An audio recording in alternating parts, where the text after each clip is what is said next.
저희 오늘 행사 와주셔서 정말 감사드리고요. 더운 날씨랑 또 지친 날씨들이 계속 이어졌는데 이렇게 꽉 채워질 거라고 예상을 못했어요, 사실. 오늘은 신중년과 지역 있다라는 주제로 말씀을 드릴 건데요. 생활 인구가 확대되고 있고 지역 경제 활성화에 대해서 관심이 높아지고 있는 요즘인데 제가 돌아다니면 계속 이 지역 소멸이라든지 관계 인구라든지 생활 인구에 대한 얘기는 많지만 대부분 그 중심이 청년들에게 집중되어 있더라고요. 그래서 여기 계신 연사분들과 같이 좀 쿵짝쿵짝 으쌰으쌰 해가지고 우리가 하고 있는 일들을 조금 이야기를 해보자. 그럼 아마 여기 호응해 주시는 분도 있으실 거고 아니면 조금 이미 같은 길을 가고 있는데 내가 조금 방향 수정을 해야겠다. 뭐 이렇게 서로 교훈을 얻거나 배우거나 나눌 수 있는 기회가 있지 않을까 해서 이번 행사를 만들게 됐고요. 저희 지금 노는 법, 세컨드 투마로우, 패스파인더, 그리고 서드 에이지 이렇게 같이 참여했습니다. 저는 한국 사람이기는 한데 한국에서 사는 게 좀 벅찼던 사람인 것 같아요. 여기서 뭔가 할 때 규율이랄까 규칙이랄까 하는 것들이 제가 생각하는 것들하고 좀 맞지 않는 게 많았고 그래서 회사도 굉장히 많이 옮겨 다녔고 근데 회사를 옮겨 다니는 와중에 금융위기를 겪으면서 회사가 파산하는 것도 20대에 경험을 했어요. 그래서 삶을 어떤 식의 지표를 가지고 무엇을 바라보면서 살아가야 될 것인가에 대한 고민을 좀 남보다 빨리 했던 것 같아요. 그래서 회사를 만들 때 수익도 안 나는 와중에 필라소피부터 만들면서 여기에 막 집중했었어요. 그래서 저랑 같이 창업했던 친구가 와 있는데 이런 거 왜? 라는 게 있었고요. 이제 비즈니스 측면에서 보면 서드에이지는 Forever Young 프로젝트라고 해가지고 좀 젊게 살고 싶다. 늙고 싶지 않다라는 마음이 좀 있어요. 그래서 그런 거에 관련된 프로젝트들을 작게 움직이고 있고요.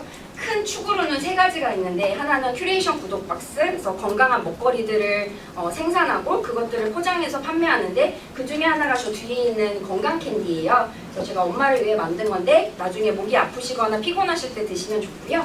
두 번째는 지식 공유 플랫폼인데 원래는 일을 연결하는 걸로 시작을 했는데 일 연결이 생각보다 한국에서 쉽지가 않아서 요즘 좀 고군분투하고 있는 분야고요.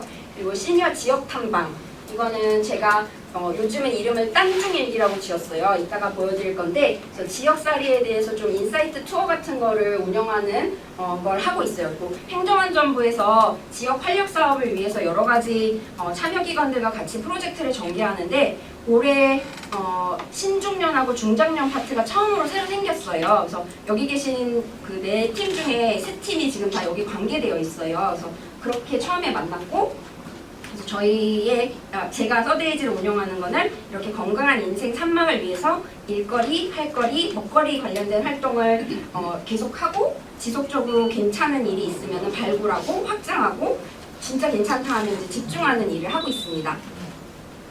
외부에서 오신 분들 중에 정착을 잘 하신 분들은 이 3자 구도를 잘 따르시는 것 같아요. 이거 양양이 굉장히 성공한 케이스로 알려져 있잖아요. 거기서 PBT 대표님이 하신 얘기인데요. 지역살이를 할 때, 그러니까 창업을 할 때도 마찬가지고 그냥 내가 돈 버는 것만, 그러니까 고객을 어떻게 만족시키는 것만 생각하면 됐는데 지역에서 살아보니까 나랑 같이 일하는 사람들도 만족을 해야 되고 그 지역에도 어떤 이해관계가 생기는지도 봐야 되고 거기 또 이제 고객까지 생각해야 돼가지고 하나만 생각하면 안 된다는 얘기를 하셨거든요. 그래서 이게 진짜 중요한 것 같아요. 지역에는 제가 공동체의 구성원이 되러 가는 거예요. 그래서 서울처럼 옆집도 모르고 앞집도 모르고 이게 아니라 사실 다 알아요. 말 안 해도. 저기가 이사 온 지 3일 됐는데 밤마다 늦게까지 떠들어 어쩌고 저쩌고 진짜 다 하시거든요. 그래서 우리가 공동체 관계망 속에 들어간다고 생각하시고 움직이셔야지 안 그러면은 그 터스가 너무 심해 라고 해서 좀 떠나시게 되더라고요. 그래서 요 말씀을 드리고 싶었고 이게 제가 저희 팀원한테 만들어달라고 했던 스토리인데 행복의 열쇠랑 단점 바꾸기란 단어만 줬는데 이런 사진을 찾아줬어요. 그래서 이렇게 화사하게 웃고 있는 노년기 보신 적 있으세요? 잘 없거든요. 네, 지역에 솔직히 이런 분들 제법 많으시거든요. 물론 힘든 분들도 되게 많으신데 요 얘기를 드리면서 일단 제 얘기는 마감하겠습니다. 감사합니다. 네, 안녕하십니까. 저희는 액티브 시니어 세대랑 지역의 로컬 자원을 연결하는 노는 법이라는 플랫폼을 만들고 있는 바바그라운드의 허정이라고 합니다.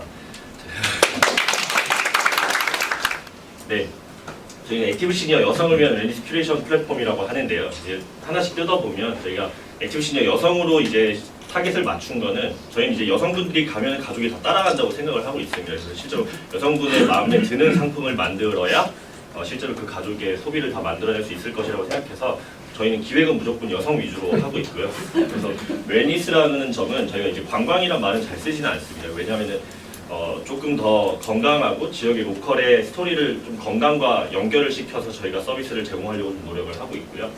이제 본격적으로 제가 무슨 일을 하는지 좀 말씀을 드려보면 저희는 지금 오신 분들끼리 네트워킹까지 이어지게끔 하고 있고요. 그래서 결국에 호스피탈리티랑 F&B 액티비티가 하나의 상품 안에서 다 결제가 되게끔 하고 그렇게 저희가 지역 소비를 만들어내고 있습니다.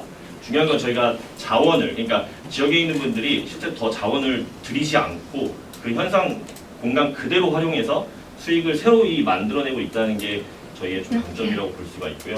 지금까지 저희가 다음 달이면 4억을 넘어갈 것 같고 연평균 한 500%씩 계속 성장을 하는 걸 목표하고 있고 저희 지금 회원은 한 25,000명 정도가 되었습니다. 저희 여기에 다 핵심이 뭐냐면 결국에는 저희는 공간에서 비용을 만들어야 된다고 무조건 생각을 하고 있습니다. 어떤 공간의 형태든 거기에 결국에는 인력과 공간과 컨텐츠로 결국에 수익을 발생을 시킵니다. 저희는 어떤 저희가 경남 벤처 투자에 이제 접근을 해보려고 하는 것도 결국에는 공장이나 공간 비즈니스에 투자를 많이 하더라고요. 그래서 저희가 아까 말씀드린 경남 것도 그런 식으로 접근을 하려고 하고 있고 실제로 하실 때도 이런 벤처 저희 임팩트 펀드들이나 아니면은 지역 펀드들 좀 많이 조사해 보시면 가지고 오실 수 있는 비용 충분히 많이 있을 거라고 생각을 합니다. 네, 여기까지 말씀드리겠습니다. 안녕하세요. 저는 패스파인더의 김만이라고 합니다. 오늘 이제 신중년과 지역을 잇다라는 게 주제인데 이제 저는 이제 관계 인구로 있는 그런 사업을 저희가 하는 것 중에서도 약간 지역 팬슈머를 중심으로 좀 말씀드려보도록 하겠습니다. 시작한 계기가 어쨌든 저의 뭐 개인적인 미션 중에 하나가 이제 저를 포함한 신중년이 사회에 이제 짐이 아닌 좀 힘이 되면 좋겠다. 뭐 그런 걸로 신중년들이 지역에 또 사회에서 어떤 역할을 하면 좋을까 하는 거를 생각하다 보니까 이제 신중년과 지역을 좀 이어주는 그런 게 되면 어떨까 이제 생각을 하게 됐는데요. 사실 그냥 이렇게 보면 그럼 이렇게 둘을 연결하면 좋겠네 라는 생각을 하는데 실제로는 잘 연결이 쉽진 않죠. 그럼 왜 연결이 잘 안 될까 하는 게 이제 저의 문제의식이었던 것 같고요. 그래서 이제 이거를 해결하기 위해서는 저는 이제 크게 두 가지의 혁신이 좀 필요하지 않나라고 생각합니다. 첫 번째는 자원에 대한 새로운 접근 또 새로운 정의가 필요한 것 같습니다. 구체적으로 보면 인구에 대한 정의가 제정이 되어야 될 때가 온 거라요. 이제 지금 이제 주소지가 어디에 있느냐에 따라 정주 인구가 예를 들면 고령은 32,000명 정도 지금 인구가 있는데 고령에 주소지를 둔 사람의 그게 이제 정주 인구가 32,000명이에요. 근데 이제 우리가 그 인구의 정의를 계속 고집할 거냐 이제 그런 생각이 들어서 두 번째는 그런 관계 인구를 만드는 것조차 쉽지 않다. 기농기촌은 훨씬 어렵겠지만 또 관계 인구조차도 쉽지 않은 거죠. 인구를 만드는. 그래서 이런 것들이 기존에 이렇게 어떤 중간 선택지가 없이 되는데 이 사이에도 상당히 많은 디딤돌이 필요하다는 거죠. 그래서 여행 한 번 한다고 해서 관계 인구가 쉽게 되지 않습니다. 기농기촌은 훨씬 더 어렵겠죠. 관계 인구조차도 쉽지 않다. 그래서 어떻게 보면 이런 두 가지 이제 방향성을 가지고 2019년에 예비경감 벤처로 처음에 실험을 이제 시작을 했습니다.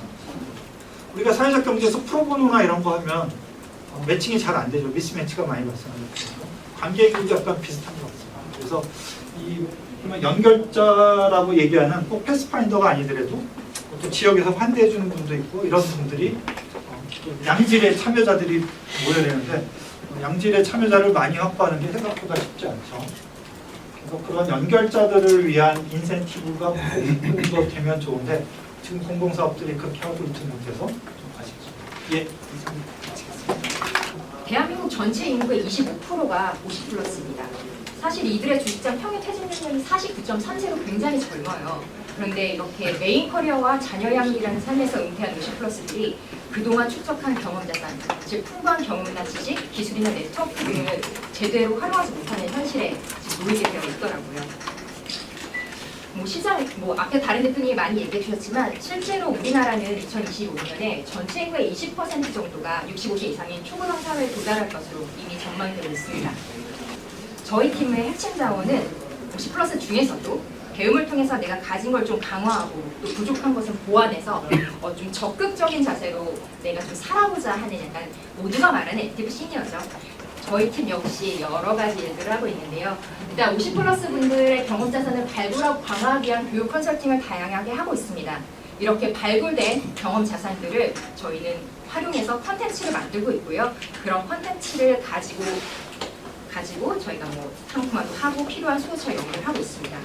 이렇게 50플러스 선생님들의 교육 컨텐츠를 통해서 어떤 커뮤니티가 좀 완성이 되면은 저희가 이분들을 가지고 함께 쌓여져 있던 풀 데이터를 좀 비즈니스 산업에 연결해서 50플러스 생산자로서의 역할을 좀 재전하는 곳에 저희가 좀 하고 싶다라는 큰 목표를 가지고 있습니다. 리멤버 분산이라는 원두신 탐방 컨텐츠를 만들었는데 이거를 제가 하는 게 아니라 로컬 50플러스 토박이 분들을 제가 로컬 스토리텔러로 교육을 시키고 양성해서 이분들을 원두신 도보탐방 프로그램을 운영할 수 있게 만들었어요. 그래서 이분들과 같이 저희가 원두신 도보탐방 코스를 개발도 하고 투어도 운영하고 그런 컨텐츠를 저희 웹 채널에도 계속 게시를 하고 그런 거 스팟들을 가지고 굿즈도 만들고 저희가 제품, 상품까지 해서 판매를 했습니다. 지역분들의 이야기를 가지고 상품까지 만들고 있어요. 그래서 여기서 분사에서 얻은 인사이트는 지역 50플러스의 이야기와 경험이 그 지역을 매력적으로 만들고 이렇게 저희가 이런 분들의 이야기를 대상으로 콘텐츠를 만들어서 외부인들이 지역에 대한 관심도를 높이고 이게 결국에는 좀 지역 경제 활성화까지 연결할 수 있다라는 인사이트를 얻었습니다. 저희가 그래서 이렇게 수도권의 50플러스와 지역에 필요한 요소를 연결시켜서 시너지 효과를 낸 게 좀 지역 세대 간의 불균형 격차를 줄이고 이렇게 지역 분들 50플러스 분들 지역사를 통해서 지역 경제 활성화하는 것에 저희가 나름 이렇게 두 큰 케이스를 오늘 좀 소개해드리면서 저희가 지역과 신중률을 잇는 것에 대한 인사이트를 공유했습니다. 들어주셔서 너무 감사하고요. 지금부터 한 10분 정도 휴식 있을 겁니다.